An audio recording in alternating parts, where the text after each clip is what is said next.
오늘 아침 일라디오. 쌍둥이도 세대 차이를 느낀다고 하죠. 세대 간의 문화적인 간극은 어느 시대에나 있었습니다. 한 집에 사는 부모와 자녀도 의견이 다를 수밖에 없는데요. 여행 갈 때 도서관을 찾아서 여행 서적부터 찾는 아버지와 또 동영상으로 쉽게 정보를 얻는 자녀 세대는 분명 차이가 있습니다.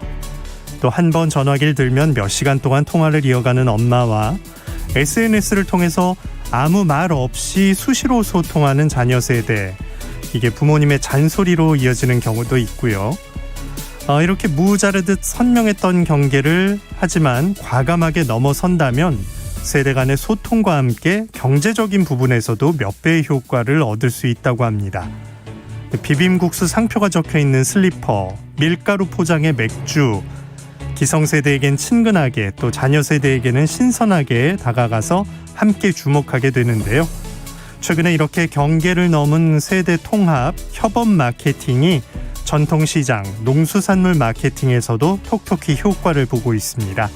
잠시 후에 관련 소식 자세하게 알아보겠습니다. 10월 25일 월요일 오늘 아침 일라디오 출발합니다. 저는 아나운서 김재홍입니다.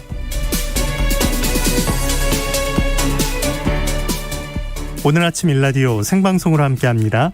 방송 들으시면서 단문 50원, 장문 100원 드는 유료 문자 샵 9730 이용하실 수 있고요.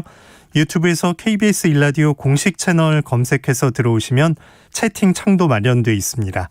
그리고 콩 어플리케이션에서 일라디오를 보이는 라디오로 함께하실 수 있습니다. 자, 오늘 월요일 이번 한 주 새농퀴가 시작되는 날이죠. 오늘부터 목요일까지 나가는 문제 잘 들어보시고요. 정답 보내주시면 됩니다. 정답과 선물 받으실 분들은 매주 금요일에 알려드리고 있습니다. 정답 맞춰주신 분들 가운데 20분을 추첨해서 농촌진흥청에서 제공하는 웰빙 혼합 잡곡 세트, 모바일 커피 쿠폰 등 다양한 선물 드리겠습니다. 이번 주 새농퀴 첫 번째 힌트 지금 나갑니다.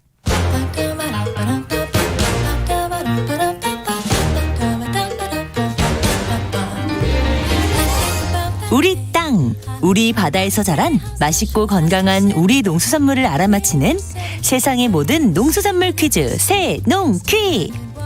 안녕하세요. 퀴즈 내는 성우 한희정입니다. 이번 주에는 한국인이 사랑하는 수산물이자 이제는 세계인의 사랑이 된 드라마의 제목이 등장하는 이 특별한 수산물의 이름을 맞춰주세요. 지금 전 세계적으로 불고 있는 이것 게임의 열풍, 정말 대단합니다.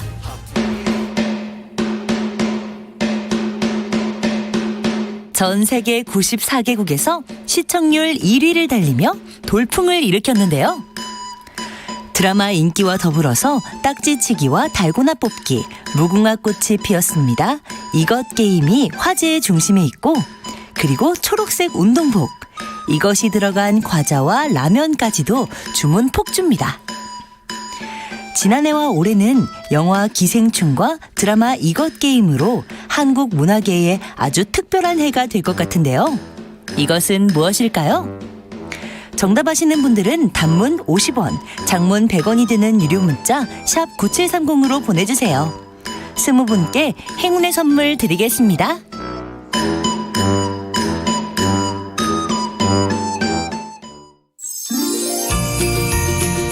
유익한 정보와 살아있는 이야기가 있습니다. KBS 오늘 아침 일라디오.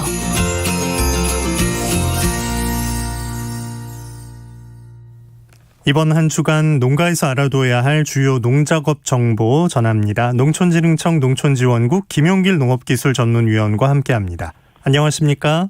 예, 안녕하십니까? 네, 새로운 농업 소식부터 알아보죠. 들깨를 수경재배로 키우는 기술이 개발됐다고요? 예. 딸기나 파프리카 재배에서나 볼 수 있었던 수경재배가 잎들깨도 도입되면서 주목을 받고 있는데요. 잎들깨 수경재배는 바닥에서 이제 무릎 높이 정도의 폭 1m 내외의 재배 베드를 설치하고요. 그 안에 점적 호스와 센서를 설치한 다음 비닐로 덮고 들깨 모종이나 씨앗을 뿌려 키우는 기술입니다. 이렇게 수경재배를 하면 토양재배를 할 때 발생하는 연작장애와 병해충 걱정 없이 재배가 가능하고요. 또한 양분과 수분 그리고 온도와 습도 등 재배 환경을 정밀하게 관리하기 때문에 수확량이 토양 재배를 할 때보다 30%가량 많고 노동력을 크게 줄일 수 있는 장점이 있습니다. 특히 잎들깨 수확도 구부리지 않고 서서 할 수 있어서 농업인들의 근골격계 질환 예방에도 도움이 됩니다. 농촌진흥청은 개발한 들깨 수경재배 기술과 함께 수경재배용 품종도 선발해서 농가에 보급해 나갈 계획입니다. 네. 자, 이번 주 농업기상 전망은 어떨까요? 지난주 토요일이 이제 첫서리가 내린다는 상강절기였는데요. 올해는 추위가 일찍 오면서 벌써 2주 전에 서리가 내리는 등 고온과 저온을 넘나드는 가을 날씨로 인해서 배추를 비롯한 수확을 앞둔 농작물들도 생육이 다소 부진한 그런 상황입니다. 하지만 이번 주 기상 전망을 보면 일주일 내내 비는 내리지 않고 아침 기온은 3에서 12도 분포, 낮 기온은 15에서 21도 분포로 일교차가 큰 날씨가 예상돼서 수확기 농사에는 좋은 기상 여건을 할 수 있겠습니다. 따라서 수확기가 된 콩과 고구마 등은 수확을 서둘러 주시고 김장, 배추와 무 등은 기온이 갑자기 내려갈 것에 대비해 부직포와 비닐 등으로 보온 관리에 대책을 잘 미리 세워주시도록 하고 특히 가축도 일교차가 커지는 시기에는 호흡기 질병과 설사병 등 발생이 많아지기 때문에 축사의 보온 관리와 환기 관리에도 신경을 써주셔야겠습니다. 네. 자, 이번 주 실천할 농사 정보 하나씩 알아보겠습니다. 벼농사 어떻습니까? 이번 주는 낡은 날이 계속됨으로써 적기에 벼를 수확하기에 좋은 여건이 되겠습니다. 서둘러 벼를 수확해 야생동물 등에 의한 피해를 줄이도록 해주시고 수확한 벼는 수분 함량이 25% 내외로 높기 때문에 5시간 이내에 수분 함량을 15% 정도로 말린 후에 저장을 하시는데 저장 후의 온도는 10에서 15도, 습도는 70에서 80%로 유지시켜 주셔야 쌀 품질을 높일 수가 있겠습니다. 벼를 수확한 노는 한 해 농사로 이제 유기물과 같은 비료 성분이 많이 소모가 됐기 때문에 땅심을 높이기 위해서는 콤바인 수확 시에 볏짚을 3에서 4등분 정도를 이렇게 잘라 넣고 가을 가리를 해서 땅심을 높여 주시는 것이 좋겠습니다. 네. 밭작물은 어떤 관리가 필요한 시기인가요? 올해 김장 배추는 생육 중기에 이제 고온 다습한 환경으로 인해서 모름병이 많이 발생돼 피해를 주고 있는데요. 모름병은 치료약이 없기 때문에 발병된 포기는 즉시 제거를 해서 건강한 배추로 전염되는 것을 막아주셔야겠습니다. 또한 석회 결핍증 등도 증가해 생육이 부진한 상태이기 때문에 영양제와 함께 염화칼슘 0.3%액을 만들어 잎에 뿌려주셔서 막바지 생육을 도와주시는 것이 좋겠고요. 특히 김장무와 배추는 갑작스런 한파가 닥칠 것에 대비해서 부직포와 비닐 등 피복차제를 미리 준비해 두셨다가 무는 0도 이하, 배추는 영하 5도 이하로 내려간다는 예보가 있으면 해가 지기 전에 덮어줘서 냉해 피해를 입지 않도록 해주셔야겠습니다. 콩 수확 적기는 잎이 모두 떨어지고 꼬투리가 95% 이상 갈색으로 변했을 때가 이제 적기가 되므로 적기 수확을 해서 콩이 유실되는 것을 방지해 주시고 마늘 파종은 10월 하순까지 마치도록 해주시는데 파종 전에는 반드시 씨마늘을 소독한 후 심도록 하셔야겠습니다. 마늘과 양파를 심은 후에는 물을 충분히 줘서 초기 생육을 도와주시는 것도 중요하겠습니다. 네. 과수농가에서 해야 할 일도 말씀해 주시죠. 익은 과실은 이제 서둘러 수확을 해서 저장하거나 출하를 해 피해를 입지 않도록 해주시고 과수원의 온도는 지표면 부위보다 더 낮기 때문에 나무 아래쪽에 위치한 과실부터 수확하시는 것이 좋습니다.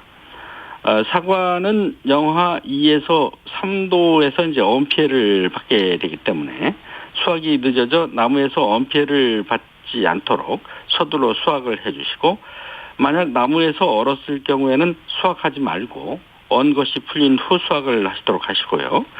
한번 얼었던 과실은 저장력이 약하기 때문에 수확한 즉시 곧바로 판매를 하시는 것이 좋겠습니다. 네. 축산농가에서 할 일도 얘기해 주시죠. 기온이 쌀쌀해지고 일교차가 커짐에 따라서 가축은 호흡기 질병 발생이 우려되기 때문에 백신 접종 등을 통해 예방을 해주시는데 특히 밤에는 어린 가축의 체온이 급격히 떨어지지 않도록 보온 관리에 특별히 신경을 써주셔야겠습니다. 철새가 본격적으로 날아오는 시기를 맞아서 철새의 분변에서 조류 인플루엔자 항원이 검출되는 사례가 늘고 있기 때문에 매일 축사 안팎을 소독해 주시고 외부인과 차량에 대한 차단 방역도 철저히 해주셔야겠습니다. 특히 농가에서는 매일 가축을 정밀하게 관찰해서 전염병 증상이 발견될 경우에는 방역당국 전화 1588-4060번 1588-9060번으로 즉시 신고를 해서 초동 방제가 이루어지도록 해주셔야겠습니다. 네, 농작업정보 농촌진흥청 김용길 농업기술전문위원이었습니다. 고맙습니다. 네, 감사합니다.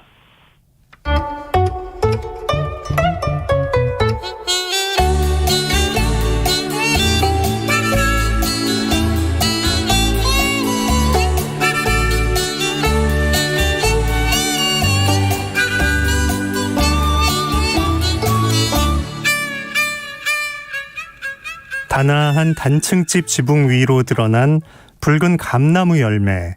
가을을 대표하는 우리 전원 풍경 중 하나인데요. 과거에 우리가 알고 있는 단감 모두가 일본 품종이라고 하죠. 그래서 농촌진흥청에선 이런 일본 품종을 대체할 맛있는 단감 개발에 집중하고 있는데요. 그중에서 최근에 개발된 감풍은 과실이 크고 아삭한 맛이 일품이어서 농가에 큰 인기를 얻고 있다고 합니다.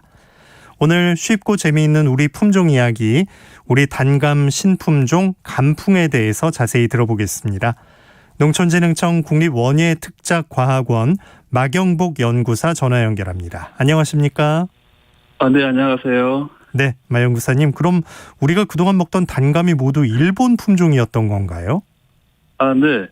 그 단감은 최근에 일본에서 발생되었고, 우리나라에서 재배되는 품종은 대부분 일본에서 도입된 품종들입니다. 네, 주요 품종으로는 부유, 차랑, 그리고 최근에 도입된 태추 등이 있습니다. 그랬군요. 그러면 우리 품종 개발은 언제부터 했었나요?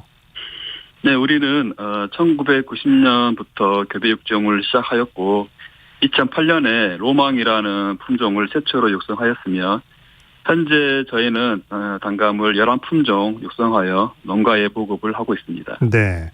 그럼 그 우리 품종이 그 일본 품종과 다른 점이 있다면 어떤 겁니까? 네. 앞서 말씀드린 바와 같이 주요 품종은 부유와 차랑인데요. 이들은 모두 수확 시기가 늦은 그런 품종들입니다. 따라서 저희는 시기적으로 품종의 균형을 위해 조중생종 품종을 개발하였습니다. 또한 우리 품종은 현대 소비자들의 기호에 맞춰 껍질째 먹고 씨가 없어 먹기 편할 뿐만 아니라 과실의 모양이나 색이 기존의 품종과 색다른 그런 다양한 품종을 개발하였습니다. 네. 모양도 좀 다르게 할 수 있고 껍질과 씨도 이렇게 좀 먹을 수 있거나 아예 없게 만드는 그런 노력들을 해오셨군요. 그러면 오늘 얘기해 볼 감풍은 어떤 품종입니까? 네, 감풍은 2013년에 개발되어 현재 농가에 보급이 되고 있으며 지난해부터 생산, 판매가 되고 있습니다. 네, 감풍의 과실은 417g으로 어른 주먹보다 크고 과육이 배처럼 아삭하여 식감이 매우 좋은 품종이 되겠습니다. 그리고 단감에서 많이 발생하는 꼭지 들림, 과피열가와 같은 생리장애가 없어 농가 입장에서 재배가 아주 쉬운 그런 품종이 되겠습니다. 네. 일단 크기가 상당히 크네요. 그럼 네네. 감풍은 지역적으로 보면 어디서 많이 재배하나요? 네. 최근 지구온난화 영향으로 재배 지역이 많이 북상을 하고 있지만 단감은 일반적으로 추위에 약하기 때문에 남부 해안지대를 중심으로 재배가 되고 있습니다. 감풍도 남부 지역을 중심으로 보급이 되고 있으며 우리나라에서 80% 이상 많이 재배되고 있는 부유를 대체할 수 있는 그런 품종으로 기대가 되고 있습니다. 네. 앞으로 보급 계획은 어떤지 또 신품종 육성 계획에 대해서도 들어볼 수 있을까요? 네. 먼저 생산 농가에서 품종 고유의 특성이 안정적으로 나타나 소비자들에게 맛 좋은 단감을 공급할 수 있도록 재배 매뉴얼을 개발하고 있습니다. 또한 SNS 등을 통해 개발 품종의 대국민 홍보를 강화하여 보급 확대에도 노력을 하고 있습니다.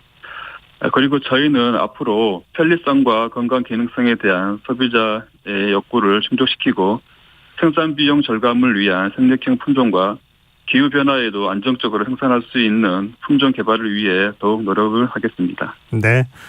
건강 기능성에 대한 또 고민도 하고 계시군요. 오늘 간풍에 대한 얘기 나눴습니다. 쉽고 재미있는 우리 품종 이야기, 농촌진흥청 국립원예특작과학원의 마경복 연구사였습니다. 고맙습니다. 네, 감사합니다.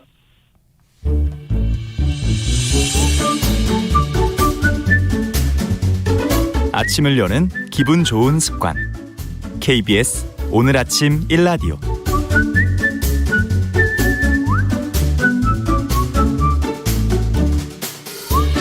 농수산물 유통의 새로운 트렌드를 살펴봅니다. 마케팅 브리핑, 빅데이터 전문 업체 마이테이스트의 민지영 대표와 함께합니다. 안녕하세요. 네, 안녕하세요. 네, 자 오늘 시작할 때 조금 말씀드렸는데 다양한 업계에서 사용하고 있는 협업 마케팅에 대해서 오늘 자세하게 좀 알아보겠습니다. 협업 마케팅, 어떻게 한다는 건지 먼저 개념부터 알아볼까요?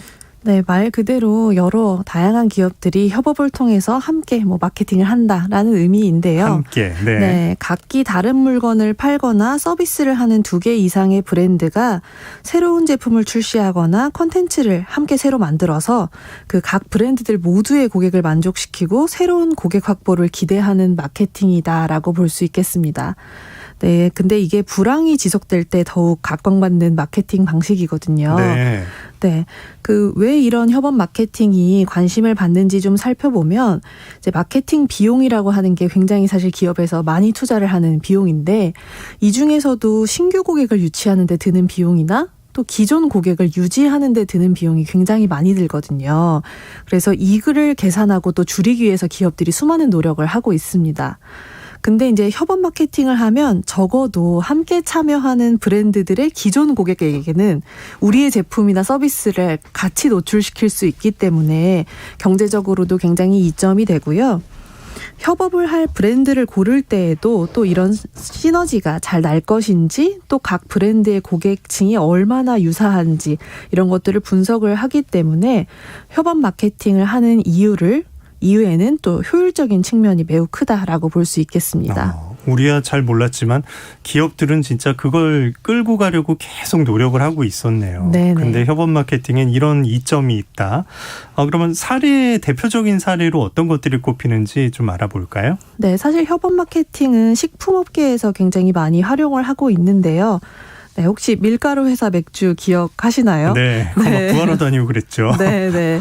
그게 바로 수제 맥주 제조업체하고 밀가루 제조사가 협업해서 만들어낸 신제품인데요. 사실 작년에는 그렇게 인기가 많진 않았는데 올해에는 하루 판매량이 15만 개씩 될 정도로 굉장히 인기가 많았거든요. 사실은 그 밀가루 제조사, 그 브랜드명을 빌려준 기업은 MZ세대에서 인지도가 너무 낮았기 때문에 그랬겠죠. 네, 이들한테 인지도를 높이고자 하는 목적도 있었고요.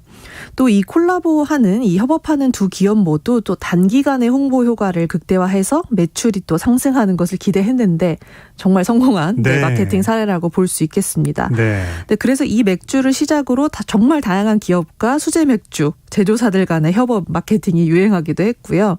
좀 이렇게 신선한 조합으로 성공한 협업 사례라고 볼 수 있겠습니다.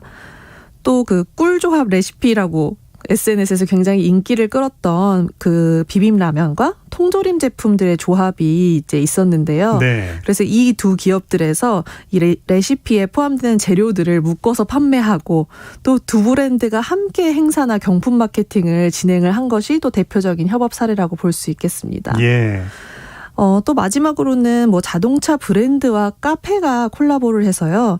카페 안에 자동차 전시를 하고 이 자동차를 직접 시승해보고 또 상담까지 받을 수 있게 꾸미는 것도 두 기업들 간의 협업 마케팅이라고 할 수 있는데요. 규모가 커질 수도 있군요. 네. 좀 공통 분모를 가진 고객층에서 또 나아가서 서로의 신규 고객한테 기업을 알리는 방식으로는 이제 협업 마케팅만큼 효과가 좋은 방법이 없는 것 같습니다. 네. 이제 협업이 뭔지, 협업 마케팅이 뭔지 좀 이해가 가는데, 이게 좀 먼 얘기라고 느낄 수 있는 소상공인 분들은 어떻게 접근할 수 있을까요? 네. 오히려 기존 고객층이 탄탄하고 마케팅 비용을 투자하기에 되게 용이한 대기업보다 사실은 소상공인 분들에게 더 도움이 되는 그 방식이 아닐까 생각이 드는데요. 네. 사실은 동네에서 작게 가게를 운영하시는 소상공인 분들이 서로 협업을 통해서 더 많은 사람들이 우리 동네를 또 찾게 하는 것, 또 그것만으로도 의미 있는 그런 프로젝트들이 아닐까라는 생각이 듭니다. 네. 그래서 최근에 이제 골목 경제와 또 동네 시장을 살리기 위해서 소상공인 분들도 작게 이렇게 협업 마케팅을 하고 계시더라고요.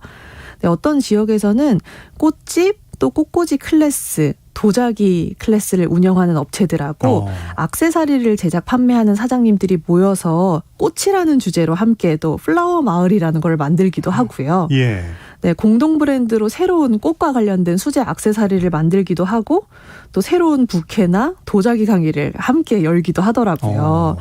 네, 그래서 각자가 지역에서 가지고 있던 고객이나 네트워크를 또 공유를 하면서 고객을 점점 더 늘려가고 있었습니다. 네. 네, 사실은 단일 사업체로 소상공인 분께서 운영을 할 때는 신상품 출시와 같이 좀 새로운 도전하기가 어려운 경우가 많잖아요. 아무래도 소자본이고 규모가 작다 보니까. 네. 네, 그런데 이제 협업 마케팅을 통해서 소상공인 분들이 서로 노하우도 또 공유할 수 있고 또 공동체 경제를 좀 발전시키는 모습들, 이런 시도들이 굉장히 인상 깊더라고요. 이게 1 더하기 1이 그 이상이 돼서 소문도 더 많이 나고 네네.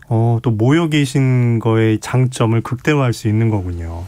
꽃 사례를 들려주셨는데 다른 사례가 또 있을까요? 전통시장에서도 비슷한 방식으로 큰 효과를 내는 경우가 있다고 하던데요. 네, 사실 뭐 전통시장 하면 여러 가지 떠올리시겠지만 또 맛있는 반찬 가게들이 또 떠오르기도 하잖아요. 그렇죠. 네, 이분들이 또 협업을 했다고 하더라고요.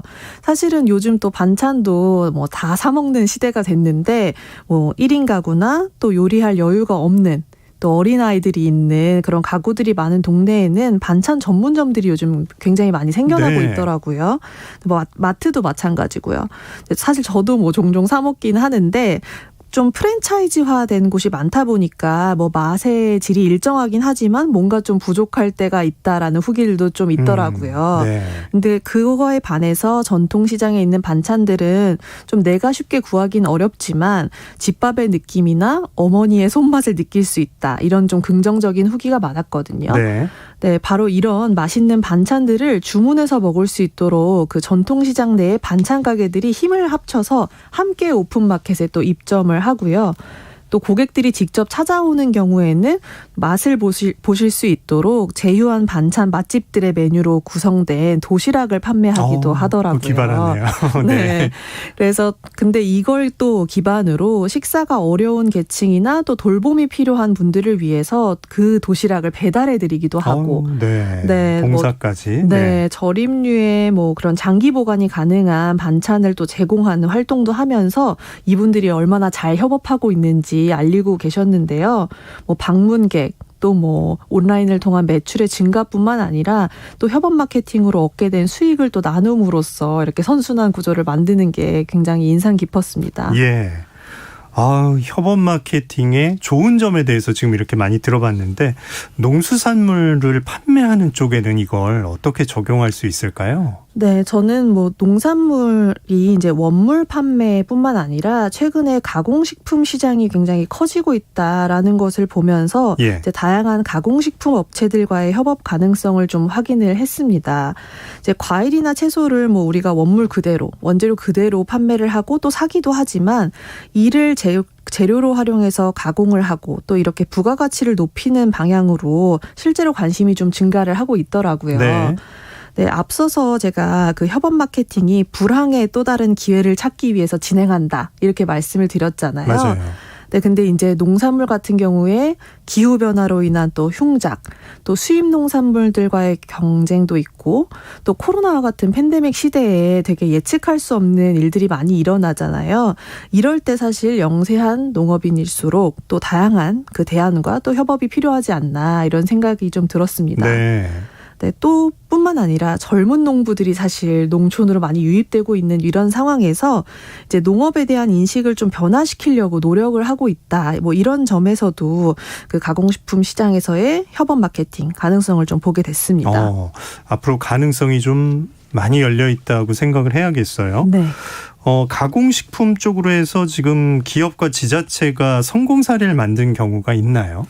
네, 사실 농촌진흥청에서 농가형 가공식품 마케팅 사업을 좀 진행을 하셨더라고요. 여기에서 이제 농가들의 평균 매출액을 약 15.7% 정도 증가시킨 사례들이 있는데요. 네. 이제 강원도의 감자 유명하잖아요.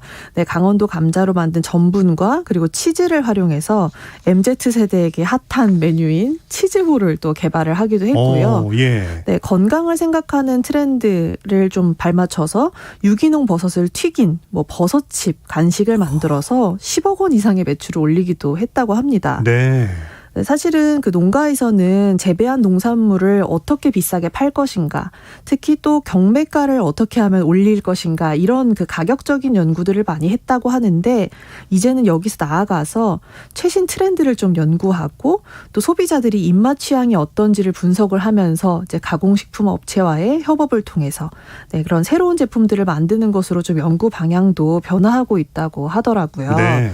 네, 이렇게 이 농가와 가공식품 업체의 협업으로 그 원물의 그 단일 판매 매출뿐만 아니라 그 농가의 겸업소득, 가공식품을 통한 매출이 10년 전 대비해서 4배 이상씩 상승하는 효과를 가져오기도 했다고 합니다. 최근에는 이 건강함을 지향하는 트렌드에 맞춰서 쌀을 활용한 쌀빵, 또 쌀 초콜릿 등의 제품을 개발하기도 하고요.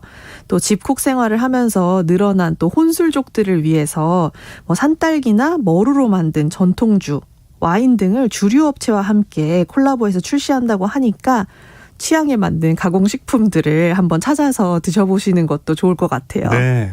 이게 내가 소비하기에도 좋고, 선물할 때 뭘 고른다고 했을 때 또 이런 거 고르는 게 손이 잘 갈 것 같아요. 네. 어르신들께 맞아요. 버섯 튀김, 네. 버섯칩, 또 자녀들에게 치즈볼, 강원도 감자로 만든 거니까. 네, 네. 참 앞으로 잘 될 것 같은데, 협업 마케팅 끝으로 좀 조심해야 할 점은 뭐가 있을지 들어볼 수 있을까요?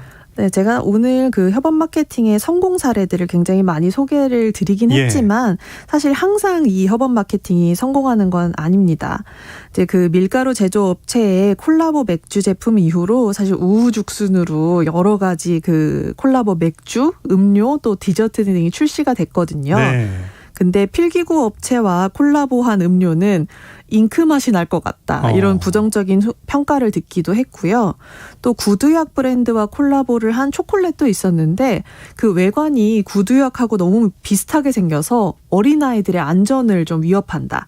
실제 구두약을 먹어도 되는 것으로 오인지할 수 있다. 이런 우려를 낳기도 했습니다. 네.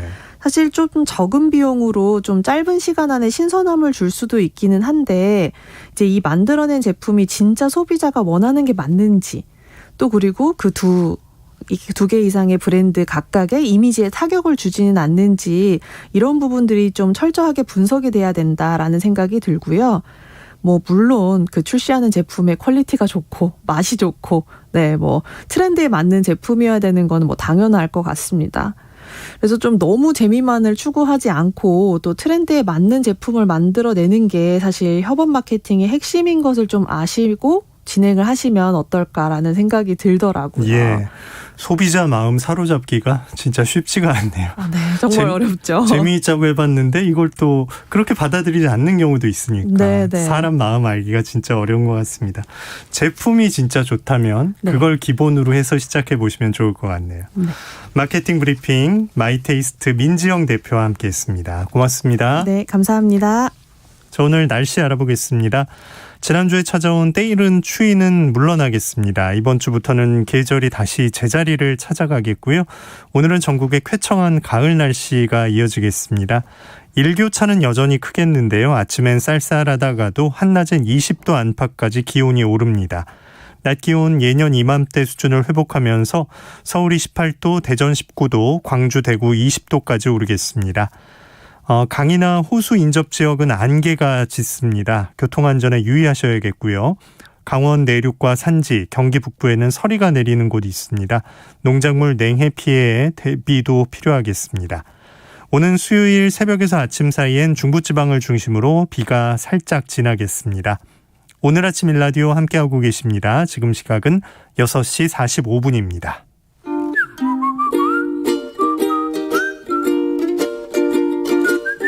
오늘 아침 일라디오 김재용 아나운서의 진행으로 듣고 계십니다.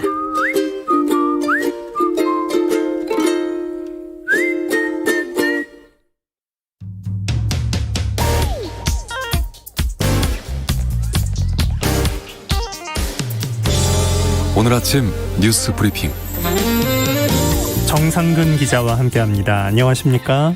네, 안녕하십니까? 네, 주말 사이 코로나19 상황부터 알아볼까요? 네, 지난 토요일 발표된 신규 확진자 수가 1,508명, 그리고 어제 발표된 신규 확진자 수가 1,423명이었습니다. 이틀 앞에 2,931명의 확진자가 나왔는데요. 지난주보다 100여 명 정도 줄어든 수치인데, 오늘은 주말 검사 건수 감소 영향으로 1,100명대에서 1,200명대 확진자가 예상이 되고 있습니다. 그리고 지난 주말 사이 뜻깊은 소식이 전해졌는데요. 이 국내 백신 접종 완료율이 드디어 목표치인 70%를 돌파했습니다. 국민 10명 중 7명이 접종을 모두 마쳤고 18세 이상 성인을 대상으로 하면 10명 중 8명이 백신 접종을 마쳤습니다. 이 백신 접종의 속도가 붙으면서 일상 회복의 시계도 빨라지고 있는데요. 이번 주에는 공청회와 전문가 회의 등을 통해서 위드 코로나 세부 계획 발표가 줄줄이 예정돼 있습니다. 식당과 카페의 영업시간 제한을 없애고 유흥업소를 중심으로 백신 패스를 도입하는 등 구체적인 윤곽이 나오고 있는데요. 정부는 접종 완료율이 80%와 85%에 도달할 경우 대규모 행사와 사적 모임 규제도 단계적으로 완화한다라는 방침입니다. 다만 이번 주 예정된 이 헬로윈데이 축제를 전후해서 이 젊은층 밀집 지역을 중심으로 이 특별 방역 점검에 나서는 등 일상 회복으로 가는 마지막까지 방역의 고삐를 바짝 쥘다라는 방침입니다. 네. 자, 민주당은 이재명 후보와 이낙연 전 대표가 만났다고요? 네, 그렇습니다. 어제 두 사람이 만났는데요. 이 더불어민주당 당내 경쟁 상대였던 그 두 사람이 만나서 손을 맞잡고 포옹을 하기도 했습니다. 이 경선이 끝나고 2주가 지난 시점인데요. 이 자리에서 이낙연 전 대표는 문재인 정부의 성공과 정권 재창출을 위해 힘을 보태겠다라면서 이 지지자분들이 민주당의 정신과 가치를 지키고 이어가야 한다는 대의를 버리지 마시기를 호소드린다라며 이 지지자들을 설득하는 메시지를 내놨습니다.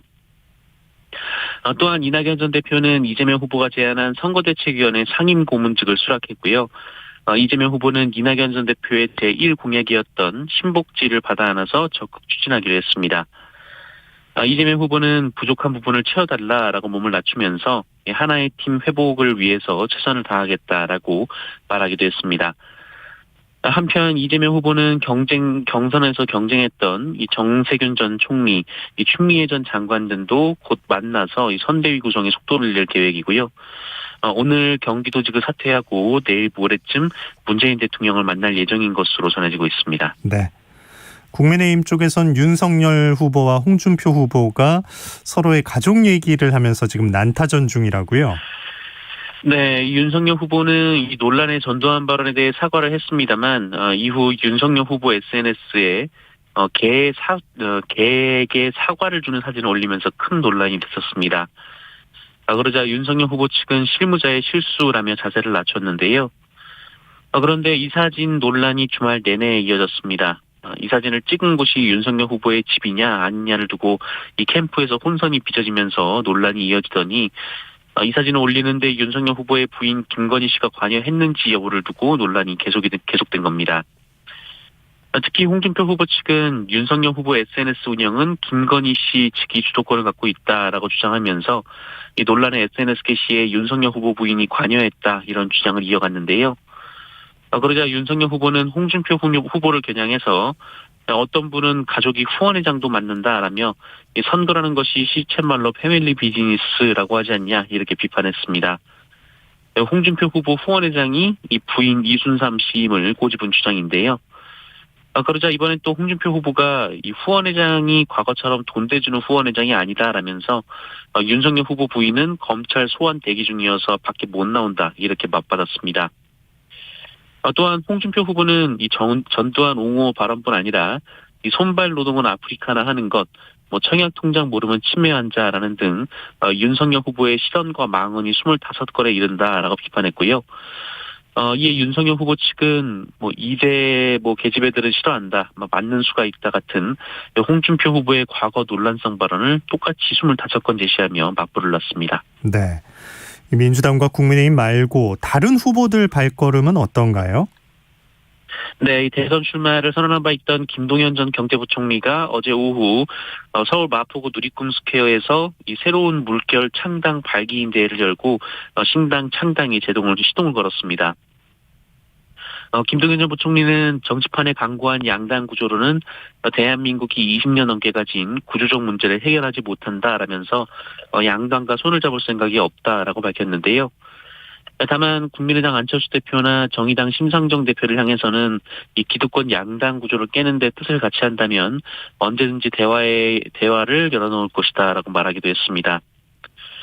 이 국민의당 안철수 대표의 출마 선언도 임박했습니다.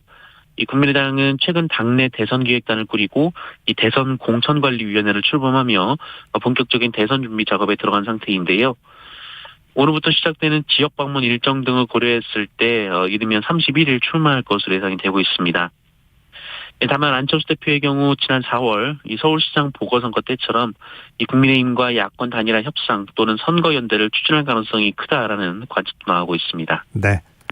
자, 대장동 상황 좀 보겠습니다. 검찰이 김만배 씨에 대한 구속영장을 다시 청구할 방침이라고요?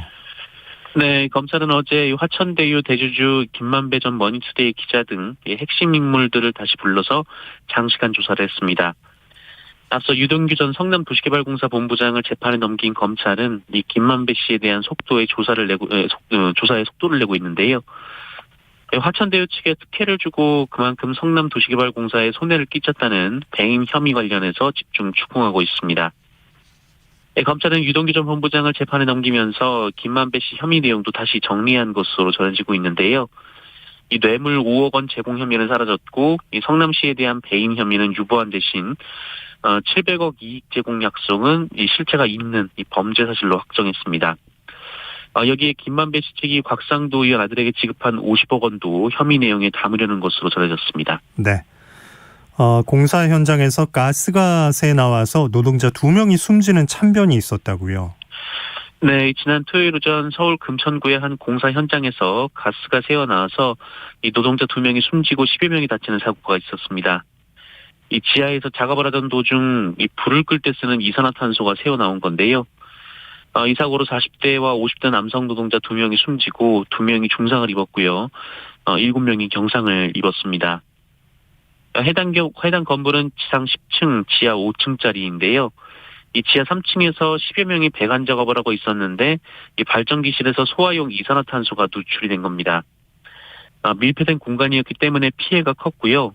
당시 이 작업장에는 52명이 일하고 있었는데 나머지는 무사히 대피했습니다.